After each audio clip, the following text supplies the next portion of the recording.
माझ्या बदलापूर शहरातील नागरिकांची येणाऱ्या उत्सवांच्यासाठी जे शांतता राहावी आणि काही सूचना द्याव्यात यासाठी जी बैठक आयोजित केली, या बैठकीसाठी उपस्थित असलेले एसीपी जगताप साहेब, आपल्या नगरपालिकेचे उपनगराध्यक्ष श्रीधरजी पाटील,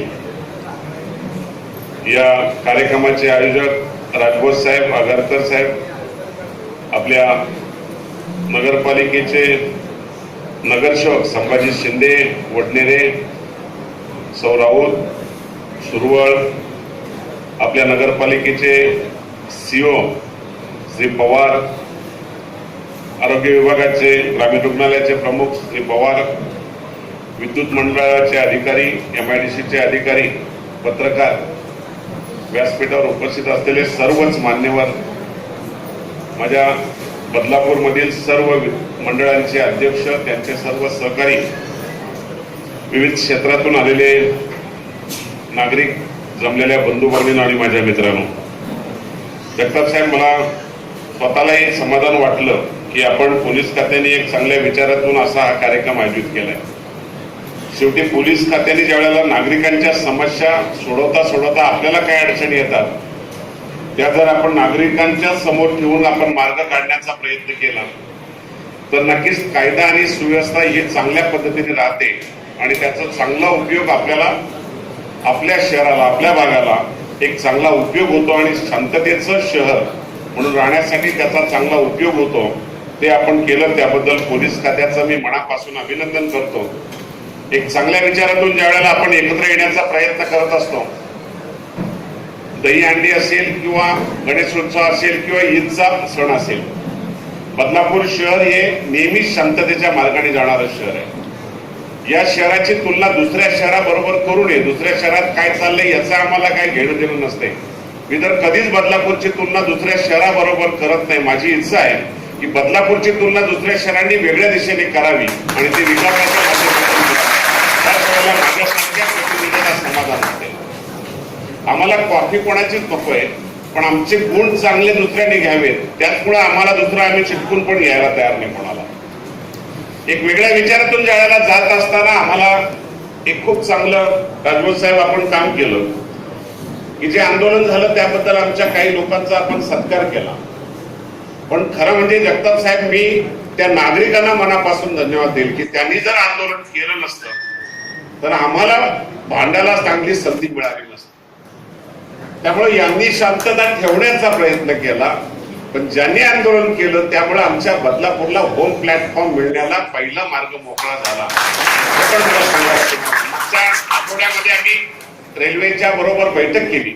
आपल्या विभागाचे खासदार कपिल पाटील, राजेंद्र घोरपडे, संभाजी शिंदे, बरीचशी मंडळी आपली होती आणि त्यांनी त्यामध्ये जे प्रश्न, कशामुळे हे आंदोलन घडलं, बदलापूरला कधी आंदोलन होत नाहीत आणि झाली तरी त्याला गालबोट कधी लागत नाही हे त्याने दाखवून दिलं. एवढ्या मोठ्या संख्येने नागरिक ज्यावेळेला आंदोलन करतात, 6 तास आंदोलन होत नाही, त्यावेळेला मी सोलापूरच्या दौऱ्यावर होतो आणि सकाळी 5:30 वाजल्यापासून आंदोलन होऊन सुद्धा कुठेही साधा दगड उचलला जात नसेल. यावरूनच बदलापूरची तुलना काय असावी, निश्चितपणे त्याच्यामध्ये आपण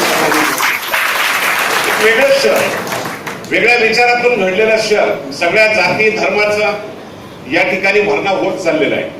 पण आम्हाला कधी असं वाटलं नाही की काही वेगळ्या दिशेने आम्ही जाण्याची गरज आहे. ईद असेल तर आम्ही सगळी मंडळी त्या ठिकाणी त्यांना भेटायला जातो. गणपती उत्सव असेल तर आमच्यामध्ये ते सगळे मंडळी येतात. अन्य ख्रिश्चन असतील, नाताळला आम्ही सगळेजण जात असतो. अशा वेगवेगळ्या धर्माचे लोक राहून सुद्धा जयंती असेल, आंबेडकर जयंती असेल किंवा कुठलेही उत्सव असतील, आम्ही सगळेजण एकत्रितपणे काम करण्याचा प्रयत्न करतो आणि त्याचमुळं या शहराला बदलापूर नाव पडले, बदलत चाललेलं शहर. आणि म्हणून आज चांगल्या गोष्टीच्या, काही गोष्टी ज्या घडतात त्याच्यामध्ये आपलं बदलापूर आहे. आमच्या नगराध्यक्षांनी सांगितलं की खूप चांगल्या पद्धतीने नगरपालिका प्लॅनिंग करते, पण त्यांनी शिवसाहेबांच्यावर ढकलून दिले. शिवसाहेब आमच्या मंडळाच्या अध्यक्षांना असं वाटायला नको का गणपती रस्त्यात पुढे ठेवायला लागेल. उपनगराध्यक्ष आहेत, खड्डे भरणार आहात तुम्ही असं सांगितलंय, पण आता येताना मला 15 मिनिटं लागली त्या खड्ड्यांच्या पुढे. अशी वेळ आज आपल्या शहरात येता कामाने. खरं म्हणजे आमचा नागरिक कर भरायला कुठंच बदलापूरचा मागे राहत नाही. एवढ्या मोठ्या प्रमाणात तुम्ही दरवर्षी कर वाढवता, पण सगळा रस्त्यांचं काम असेल, अन्य सुविधा असतील, ते केंद्र आणि राज्य सरकारच्याच माध्यमातून होतात. थोडंसं आपण तो आमचा निधी आमच्यासाठी जर वापरला तर मला वाटते प्रगती अजून दिशेने चांगली होऊ शकेल. आम्हाला थोडासा बदल केला पाहिजे. आज या राज्याचे मुख्यमंत्री एक वेगळ्या दिशेने आपल्या शहराकडे पाहतात, वेगवेगळ्या प्रकारचे प्रकल्प दिलेत. आज ही सिमेंट कॉन्क्रीटची कामं कित्येक वर्षापासून आम्ही मंजूर केलेत राजन घोरपडे असताना. अजूनपर्यंत त्यांची कामं तुमच्या हातातून पूर्ण होत नसतील तर आपलं कुठेतरी चुकते. नागरिकांना संयम पाळण्याची निश्चितपणे आमच्या बदलापूरला सवय आहे, पण उद्रेक झाला तर रेल्वे सारखा तुमच्या बाबतीत सुद्धा होऊ शकतो, याची सुद्धा आपण नोंद घ्यावी. तुम्हाला पैसा किती पाहिजे तेवढा देण्यासाठी राज्य सरकार आणि केंद्र सरकार आणि तुमचा आमदार खंबीरपणे तुमच्या बरोबर आहे, पण तुमचं नियोजन कुठेतरी चुकतंय. आज माझी अपेक्षा आहे, माझ्या अख्ख्या मतदारसंघामध्ये माझी अपेक्षा आहे, परवा डीपीडीसी मध्ये तुम्ही होते, मी सांगितलं माझ्या मुरबाड मतदारसंघाचा पॅटर्न हे महाराष्ट्र सरकारला राबवायची पाळी येतात. एक एक पॅटर्न आपण काम करतो, पण बदलापूरचा खड्ड्यांचा पॅटर्न मुंबईने पण राबवायला घेतलाय, अंबरनाथने पण घेतलाय.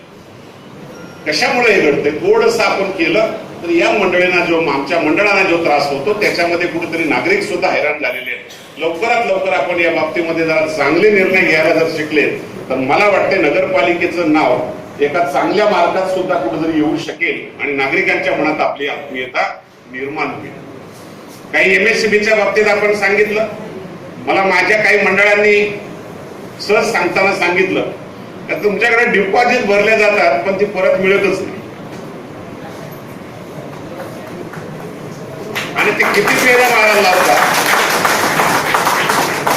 ती मंडळ कुठून तरी कोणाकडे तरी पावत्या फाडायला जातात, पावत्या फाडतात, त्यांचे डिपॉझिट परत मिळाले नाही तर पुढच्या वर्षी हिशोबामध्ये गोंधळ होतो. सुराटकर, आपण मुरबाडला चांगलं काम केलं म्हणून तुम्हाला बदलापूर मिळालं, आणि म्हणून कुठल्याही मंडळाचे डिपॉझिट राहिले हे सांगता कामा नये. माझ्याकडे एकही तक्रार येता कामा नये. ज्या वेळेला उत्सव पूर्ण होतील त्यांनी पावत्या सादर केल्या, कल्याणला जाण्याची गरज नाही. लवकरच आपण आपल्या बदलापूरसाठी एमएससीबीचं डिव्हिजन सुद्धा आपण मंजूर केले, त्यामुळे तुम्हाला कल्याणला जाण्याची गरज नाही, ते सुद्धा मार्गी लागेल. तुमच्या काही समस्या आणि अडचणी आहेत या बाबतीत माझ्या नगरसेवकांना पण सूचना राहील की या शनिवारी मी यांच्या सगळ्या वरिष्ठ अधिकाऱ्यांना बदलापूरला बोलवतो आणि तुम्हाला एमएससीबीच्या बाबतीत काही सूचना करायच्या असेल त्यांच्या बरोबर मी स्वतः बसेल, नगराध्यक्ष बसतील, आमचे नगरसेवक बसतील आणि त्यांच्यामध्ये काय अजूनही काय सुधारणा करण्याची गरज आहे ते करण्यासाठी निश्चितपणे आपण प्रयत्न केलं पाहिजे. पाण्याच्या बाबतीत सांगितलं, खरं म्हणजे माझा हा आठवडा एका दृष्टीने दुःखात चालला होता, चालूच आहे अजून सुद्धा. माझ्या मुरबाडला बिबट्याने 2 माणसं खाल्ली आणि अजून तो सापडत नाही. त्याला काल या राज्याच्या वनमंत्र्यांनी त्याला फायर करण्याचा आणि गोळ्या घालण्याचे आदेश दिले, आज सुद्धा अजून सापडला नाही तो. कारण तो आता एवढा चौताळला आहे की कुठल्याही माणसावर हल्ला कधी करू शकतो. 30-35 लोक आज सकाळी गेले, त्यांनी खाल्लेल्या गायीवर तो येतोय म्हणून, कुठं दडून राहिला होता तेवढ्या लोकांच्यावर तो धावला होता. म्हणजे अशी परिस्थिती होती की दोन्ही दिवस अजूनही माझ्या मनामध्ये, आताच मला फोन आला की तो अजून पुढे सरकला आणि तो नजरेत लागला काही लोकांच्या, त्या भागात आता टीम पाठवल्या. पण दुसरा एक महत्वाचा विषय घडला त्याचबरोबर, गेल्या 72 सालापासून तुम्ही आम्ही सगळेजण एका गोष्टीची वाट बघत होतो, बारवी डॅम पूर्ण होईल, आम्हाला पाणी मुबलक मिळेल. मुंबईपर्यंत ठाण्यापर्यंत बारवीचा प्रश्न कायमचा राहिला होता, 44 वर्षाचा प्रश्न सतत प्रलंबित राहिला होता. मागच्या आठवड्यामध्ये या राज्याच्या मुख्यमंत्र्यांनी आपल्या विनंतीला मान देऊन प्रकल्पग्रस्तांच्या बाबतीमध्ये बैठक घेतली आणि त्यांनी एक महत्वाचा निर्णय घेतला की या प्रकल्पग्रस्तांचा पूर्ण जेवढे प्रश्न होते ते मार्गी लावण्याचा निर्णय घेतला. आणि परवा मी त्या सगळ्या प्रकल्पग्रस्तांच्या बैठका माझ्या चालू होत्या, त्यांनी मान्यता दिली आणि रात्री बारवी डॅम आपलं ओव्हरफुल झालं. पहिल्यांदा 72 सालापासून बारवी डॅमचे वाढवलेल्या एरियामध्ये पाणी बसवलंय आणि आज 40% पाण्याचा साठा आपल्याकडे वाढला. त्याचा फायदा माझ्या बदलापूरला एवढा होतोय, 50 MLD पाणी आपल्याला वाढीव आपण घेतोय. पुढच्या 100 वर्षाची बदलापूरची पाण्याची ताण भागवणारा निर्णय आपल्यासाठी होतोय, याचं खऱ्या अर्थाने आज आनंदाचा क्षण आहे. आज खूप मला सकाळी ज्यावेळेला मी बारविड्याला सकाळी 7 वाजता गेलो होतो वर फोन झाला पाहायला, त्यावेळेला मला समाधान वाटलं की गेल्या 44 वर्षाचा प्रश्न तुम्ही दिलेलं नेतृत्व खऱ्या अर्थाने मला यशस्वी व्हायला संधी मिळाली आणि आज त्याचा खऱ्या अर्थाने माझ्या ठाण्यापर्यंत मुंबईपर्यंत सगळ्या शहरांची ताण भागवणारा धरण आपल्या हातातून पूर्ण होते. अशा वेगळ्या विचारातून काही गोष्टी जर केल्या तर मला वाटतं या अशा प्रकारच्या कार्यक्रमांच्यातून ज्यावेळेला अधिकारी तुमच्या समोर येतात त्यावेळेला नागरिकांनी सुद्धा काही प्रश्न मांडले पाहिजे. त्यांनी सुरुवातीला तुम्हाला मंडळांना सांगितलं तर तुम्हाला खूप अडचणी येतात, मलाही माहिती आहे. मग त्या टाइमला मला फोन कराल, नगराध्यक्षांना, नगरसेवकांना, कोणालाही फोन कराल. पण ज्यावेळेला जिव्हाळ्याचं नातं तुमचं आणि पोलिसांचं होतं त्या टायमाला निश्चितपणे तुम्हाला मदतीचा हात त्यांच्याकडून मिळावा याच उद्देशाने तुमच्या समोर त्यांनी येण्याचा प्रयत्न केला. मंडळांनी हे सांगितलं पाहिजे. लहान सहान गोष्टी असतील तर गोष्ट वेगळी आहे, पण कधीतरी चुकीचं उद्जत होत असेल तर त्याला आपण सुद्धा आपल्या शहराचं नाव चांगलं राहावं यासाठी प्रयत्न केले पाहिजेत. उद्याची दहीहंडी ही तशी माझ्या आयुष्यात मी कधी दहीहंडी लावली नाही राजकीय जीवनात आणि बनियन कधी छापल्या नाही. पहिल्यापासून मी त्या विषयातला कार्यकर्ताच नाहीये. त्याच्याऐवजी मी उलट सांगत असतो का अजूनही काही चांगला विचार करा. अध्यक्षाने चांगलं सांगितलं का त्यातले राहिलेले पैसे आम्ही शिक्षणासाठी कुठेतरी वापरू. मला फार आनंद वाटला. एक चांगल्या विचारातून आपल्याला काही तरुण घडवले पाहिजेत आणि त्या माध्यमातून आपल्याला पुढे जाण्याचा प्रयत्न केला पाहिजे. निश्चितपणे त्याचा उपयोग आपल्या पुढील मुलांच्या शिक्षणासाठी सुद्धा होऊ शकतोय. त्याचा उपयोग काही ज्याला गरज आहे त्यासाठी होऊ शकतो. याचा अर्थ सण साजरे करू नयेत असं नाही. कुठेतरी सांगितलं सुप्रीम कोर्टाने निर्णय चुकीचा दिला, पण ज्या घरातला एखादा बालक पडतो, मृत्यू होतो, हातपाय मोडला जातो त्याच घराला त्या दुःखाची जाणीव होते. सगळ्यांना त्याची जाणीव होते. एखाद्याचा मृत्यू सुद्धा आपल्या दृष्टीने तो बरोबर नाही.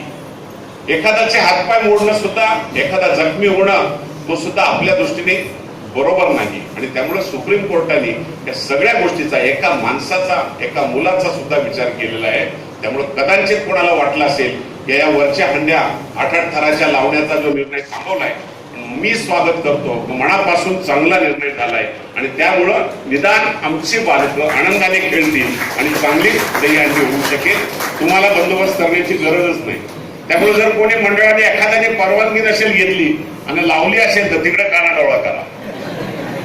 तर त्याच्यात विशेष काही नाही. दुसरं एक मगाशी अध्यक्षांनी सांगितलं की अंबरनाथला डीजे वगैरे लागतात, पण आम्हाला ती आमची संस्कृती नकोच. त्या डीजेवर नाचण्यापेक्षा आम्ही समाधानाने प्रेमाने लवकरच बंद करू. तुमच्या कायद्याचा अंमल करण्यामध्ये बदलापूरची सगळी जनता तुम्हाला नेहमी सहकार्य करणार आहे. माझी तुम्हाला सुद्धा एक सूचना राहील की आपण ट्रॅफिकवर कंट्रोल करण्यासाठी सुद्धा काही नियम करण्याची गरज आहे. आज त्यांना खरं म्हणजे तुम्ही बोलवला पाहिजेत होतं. ट्रॅफिकच्या अधिकाऱ्यांना काही सूचना दिल्या पाहिजेत. खूप मोठ्या प्रमाणात लोकांना त्रास होतो. आपण थोडंसं काही आमच्या महिलांना सुद्धा गर्दीच्या ठिकाणी काही लोक त्याचा फायदा घेण्याचा प्रयत्न, छेडछाड करण्याचा प्रयत्न करतात. आमच्या महिलांच्या सुरक्षिततेचा प्रश्न सुद्धा आम्हाला आपल्यावर अवलंबून राहावं लागतंय. त्याकरता आपण जरा जगताप साहेब एक काम केलं, एक 5-10 स्पॉट असे निवडा की त्या ठिकाणी तुम्ही सिव्हिल ड्रेसवर काही माणसं उभी करत जा, जेणेकरून आमच्या भगिनी सुरक्षितपणे बाजारात जातील, त्यांना कुठेतरी काही खरेदी करता येईल आणि त्यांना कुठे त्रास होणार नाही. अशा प्रकारचा विचार खऱ्या अर्थाने आपण केला पाहिजे. आम्हाला हे शहर वेगळ्या दिशेने घेऊन जायचा विचार आहे, वेगळ्या विचारातून पुढे जाण्याचा विचार करायचा आहे आणि नक्कीच त्याला यश येईल. त्याच्यामध्ये कुठल्याही प्रकारचा प्रश्न येणार नाही. शिवसाहेब आपल्याला दुसरंही सांगतो की नदीवरचं अध्यक्षांनी सांगितलं चौपाटी 145 कोटी रुपये आपण राज्य सरकारकडून देतोय आता नदीला. नदी संवर्धनाच्या माध्यमातून अशी अख्खी नदीच चौपाटी करतोय आणि एवढी चांगली करतोय की बरेचसे लोक महाराष्ट्रातले पाहायला येतील की बदलापूरला काय घडले. पण ते फक्त तुमच्या ताब्यात दिलं तर किती वर्ष लागतील. कदाचित मी म्हातारा होईल आणि ती वेळ कारण तुम्हाला 50-52 कोटी दिलेत ना, किती 56 ते तेच खर्च होत नाही. तर एवढ्या मोठ्या प्रमाणात पैसा दिला तर तुम्ही खर्च कराल का? आता पुन्हा MMRDAच्या मंजुऱ्या मुख्यमंत्र्यांनी दिल्या पहिल्या टप्प्याच्या, अजूनही दुसऱ्या 52 कोटीच्या आहेत. या शहरामध्ये लागणारा जेवढा निधी लागेल मुख्यमंत्र्यांनी MMRDAच्या माध्यमातून सगळे रस्ते बदलापूरचे सिमेंट कॉन्क्रीट करण्यासाठी देण्याचा निर्णय घेतलेला आहे. तुम्ही सुचवा, कोणी सुचवा, तो रस्ता पक्का होईल. हा शब्द आज तुम्हाला या दिवशी द्यायला मला आनंद वाटेल आणि मनापासून सांगतो तुम्हाला आणि ही एजन्सी जर चांगली फास्ट चालली तर तुम्हाला 1-2 वर्षामध्ये चमत्कार दाखवू आम्ही आणि या शहरातला रस्ते एक वेगळ्या दिशेने जाण्याचा प्रयत्न करू. गेल्या वर्षापासून 1.5 वर्षापासून नाट्यगृहाचे पैसे पडलेले, तुम्ही अजून दुसऱ्याच्या घरात आहात तेच बाहेर पडत नाही. नगरपालिकेला महाराष्ट्रात कार्यालय ना सगळ्यांना आहेत, पण आमची नगरपालिका दुसऱ्याच्या घरात घुसली. 7 लाख रुपये तुम्हाला 7 कोटी दिले, ते पण अजून खर्च होत नाही. ते तरी मला परत करा, म्हणजे माझे खड्डे तरी चांगले होतील. थोडासा विचार करा. 14 कोटी रुपये मागच्या 1.5 वर्षापासून दिले. काय चाललंय मलाच कळत नाही. नगरसेवकांनी सुद्धा या बाबतीमध्ये विचार केला पाहिजे. त्या वर्षाचा पैसा जर त्याच वर्षी खर्च झाला तर मला दुसरे पैसे तुम्हालाच देता येतात. मी टेंडरमध्ये नसतो, त्याच्यामुळे तोही प्रश्न नाही. मी नगरपालिकेत फक्त सत्यनारायणचा प्रसाद घ्यायला येत असतो एकच दिवस वर्षात.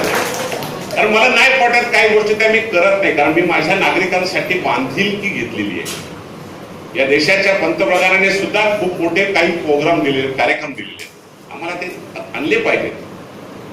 या राज्याच्या मुख्यमंत्र्यांनी स्पष्टपणाने सांगितले, MMRDAच्या आयुक्तांना सूचना दिलेल्या आहेत की बदलापूर नगरपालिकेला लागणारा कितीही निधी असेल तो देण्याची जबाबदारी आपली आहे.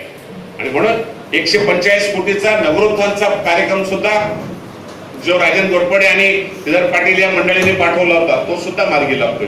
त्यामुळे ती काळजी नाही, पैसा खर्च झाला पाहिजे आणि तो चांगल्या ठिकाणी झाला पाहिजे. अशा वेगवेगळ्या माध्यमातून काही योजना आणून आपल्याला शहराचा कायापालट करायचे. तुम्ही तरुण मंडळी आहात, कौशल्य विकासच्या माध्यमातून पंतप्रधानांनी सुरू केलेला एक महत्वाचा कार्यक्रम आपल्या इथे एक आपण सेंटर उभं करतोय. एक किमान 5-25 कोटी रुपयाचं ते सेंटर उभं करून भविष्यातल्या तरुणाच्या हाताला, तरुणींच्या हाताला रोजगार मिळावा ही भूमिका घेऊन तुमच्यासाठी एक वेगळा कार्यक्रम करतोय. तुम्ही या मंडळांच्या माध्यमातून काम करत असताना तरुणांना या पद्धतीने जोडा की त्याच्या हाताला काम मिळालं पाहिजे. आज आपली परिस्थिती बदलत चाललेली आहे आणि बदलणाऱ्या परिस्थितीला उत्पन्नाचा सोर्स हा आपण शोधला पाहिजे. सगळ्यांना नोकऱ्या मिळतील हे सांगता येत नाही. व्यवसायात उतरलं पाहिजे, काही चांगल्या मार्गातून गेलं पाहिजे आणि खऱ्या अर्थाने आपल्याला आपल्या घराचं, आपल्या गावाचं, आपल्या शहराचं एक वेगळा विचार घेऊन पुढे जाण्याची संधी घेतली पाहिजे. मनापासून खरं म्हणजे पोलीस खात्याला मी धन्यवाद देईल. DCP साहेब आले असतील तर बदलापूरची त्यांना कदाचित माहिती जेवढी असेल त्याच्यापेक्षा अजूनही मिळाली असते. पण नक्कीच चांगल्या प्रकारचे अधिकारी असल्यामुळं कधीही मला पोलीस स्टेशनला फोन करायला लागत नाही. मी म्हणते पहिला आमदार असेल, कधीही मला बरोबर ना काय बोलतो, चहा तर कधी पाजतच नाही मंडळी, पण फोन सुद्धा कधी कराल काय. त्यामुळे मी उलट त्यांना सांगतो माझ्याकडे चहा प्यायला या. एवढ्या चांगल्या विचारातून काम करायची संधी कुठल्याही मतदारसंघात तुम्हाला मिळणार नाही. तुम्हाला अंबरनाथला पण अनुभव आला असेल काय, त्यामुळे माझ्याकडे तो प्रश्न नसतो. म्हणून मनापासून आमच्या या मंडळींचं कौतुक केलं पाहिजे. एक चांगल्या विचारातून घडलेलं शहर हे चांगलं व्हावं यासाठी खरं म्हणजे गणरायाच्या चरणी प्रार्थना करा आणि आपलं शहर सुख समृद्धी हो अशी त्यांच्या चरणी प्रार्थना करून शांततेच्या मार्गाने हे सगळे उत्सव पार पडतील अशा प्रकारची सगळ्यांनी प्रार्थना करूया. याच तुम्हाला शुभेच्छा देतो आणि थांबतो. जय हिंद, जय महाराष्ट्र.